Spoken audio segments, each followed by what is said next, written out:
Fourth day na ng 24/7 EDSA Rehabilitation.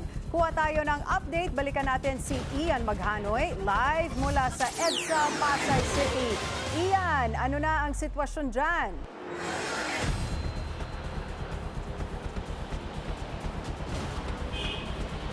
Ian? Nako, mukhang hindi na naman tayo naririnig ni Ian. Babalikan natin siya.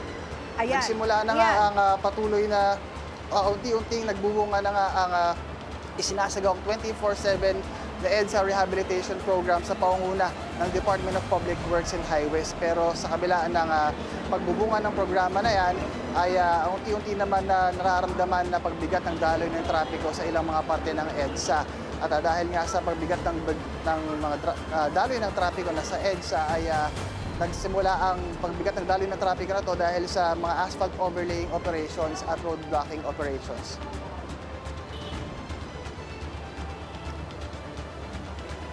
Pasado alas 10 ng umaga ay maluwag pa ang daloy ng trapiko sa EDSA Estrella sa ikatlong araw ng 24/7 EDSA Rehab Program. Yan ay kahit sarado pa rin ang southbound lane ng bus lane nito para sa mga motorista mula sa pinapatayo pa ring aspaltong inilatag ng ahensya. Maluwag din ang daloy ng trapiko sa EDSA Ayala sa kabila ng operasyon kung saan patuloy na nakalatag ang mga orange traffic cones na nagsisilbing divider ng bus lane ng EDSA southbound.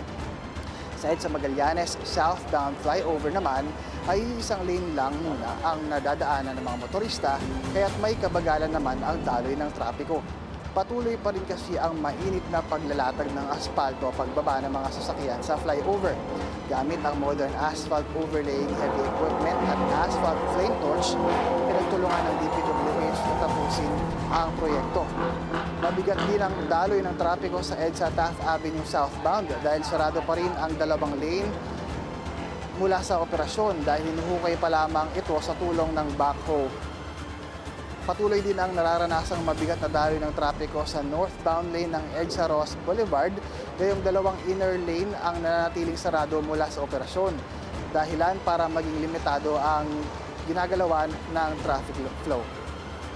Hanggang sa ngayon ay mabigat pa rin yung daloy ng trapiko na nararanasan dito sa EDSA southbound lane ng Pasay City. Kung mapapansin nyo nga dito sa aking likuran ay parami ng parami yung bilang ng mga pasaway na mga motorista na patuloy na sumasampa sa bagong aspalto na EDSA busway dito sa aking likuran. Bagay na una nang nilagyan ng DPWH, Department of Transportation at ng MMDA na mga orange traffic cones para tuluyang ihiwalay ang EDSA busway na yan o yung bagong aspalto na EDSA busway na yan sa natitirang 4 na lanes ng southbound lane ng EDSA para hindi natungtungan ng mga dumadaang sasakyan. Bagay na hanggang sa ngayon ay kinukumpirma pa rin natin sa tatlong ahensya kung dapat na nga bang tuntungan yan na mga iba't ibang mga sasakyan katulad ng mga bus at mga private vehicles. Pero isang paglilinaw lamang ito pong tinutukoy natin na EDSA busway, ito po yung daanan paakyat ng Pasay City flyover hanggang doon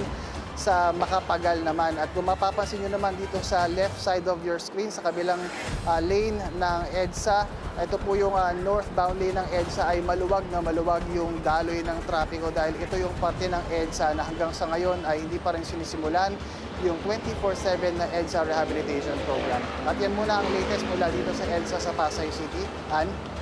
Maraming salamat, Ian Maghanoy, nag-uulat ng live mula sa EDSA Pasay.